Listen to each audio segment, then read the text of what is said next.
What's up, guys? We are back with another vlog. Today I'm going to be taking you guys through my leg day and just going through the exercises that help me a lot with my glute development. And yeah, so we're going to walk you guys through that. It is freezing out right now. It looks like it's going to snow, so we are headed to the gym. Okay, what is up, guys? We are voicing over this leg day. It was a very, very challenging workout, and I'm gonna walk you guys through it. We started off with some dumbbell bent knee RDLs to target the glutes. So you can see I have very good control over the movements here, not rushing through them too much, and I have my wrist straps on so I can get a better grip on these dumbbells. The main thing I always tell my clients with these is to push your hips backwards in the horizontal plane. That is going to help you hinge so much better. It's a really good cue for these. Now we are moving on to my enemy, love/hate these. These are the pendulum squat.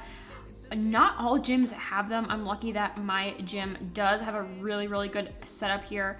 These are going to mainly target the quads. We're getting a lot of knee flexion here, really targeting those quads. Quads are super important for your physique. You don't only want to be growing your glutes, you want to be growing everything in proportion to each other, and strong quads helps you grow strong glutes, so don't forget that. So that was the end of my warm-up set. We are moving on to the big girl weights here.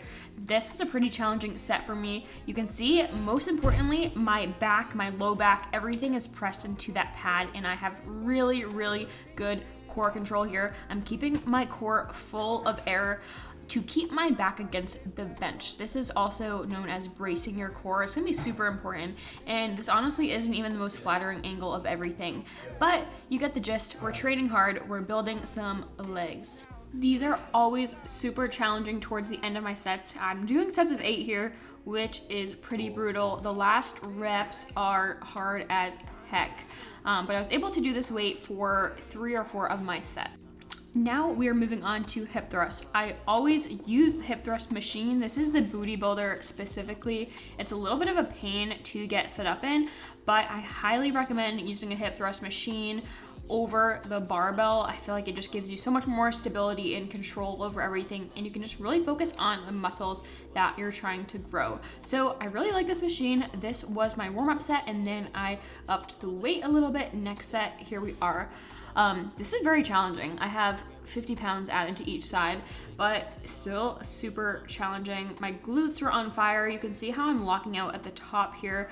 Really, really good lockout. Everything's in line. My knee joint, my hip joint, and my shoulders are in line at the top. That's what you're gonna wanna look for, along with tucking your chin into your chest. After that, I finished up with some glute focus walking lunges. These were brutal. I literally felt like I had a fever. It was so hot in the gym at this point. I was absolutely dying. Did not go too heavy with these. Only went up to the 30s, but really just focusing on the form itself, really getting the target muscle groups right there. And I did 3 sets of these, about 8 to 10 steps on each side. Now we have the standing calf raises. I actually really enjoy this machine a lot now that I've been using it more. I used to not really have these in my program much for just calves in general. So my calves get sore very, very easily just because I don't really train them that much. So I didn't go too crazy on these, but that's about it. These are kind of boring, but still important. All right, now we have one of my favorites. Here I am getting set up for these. These are glute med or glute medius focus kickbacks. This is kind of that upper outer shelf of your glute, kind of where my hand is right there, where I'm kind of feeling for that mind muscle connection, but these are super underrated. I haven't done these really until I started working with my new coach, well, about a year ago now. And these have been a game changer just with the glute growth that I've had. These are really, really just gonna target that upper shelf, like I said, but these are pretty hard. I don't go too heavy with weight here. But yeah, that's about it. And then I'll just show you guys what it looks like from the other side. I just switched the cable. I have my far leg, my outer leg is the one that has the cable on it here, and I'm just kind of standing at a diagonal and bringing that leg back, keeping it pretty straight. I'm not too bent over here, and I'm keeping my core tight. These are kind of tricky to get down, but once you get them down, they are a very solid movement. Now, finishing up, I had leg extensions. I really, really love this machine. Just make sure you're getting a good solid lockout at the top here. Make sure you're holding on to the bench, getting tension, pulling yourself into the bench is always good here. Back against the pad behind you, and then just adjusting the whole setup. So your knees are at that pivot point. You can see where that red dot is where the pivot point is. That's where you always want to be set up.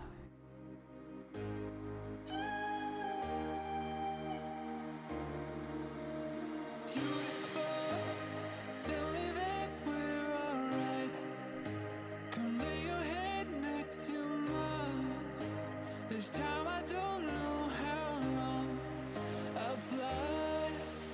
As usual, we say that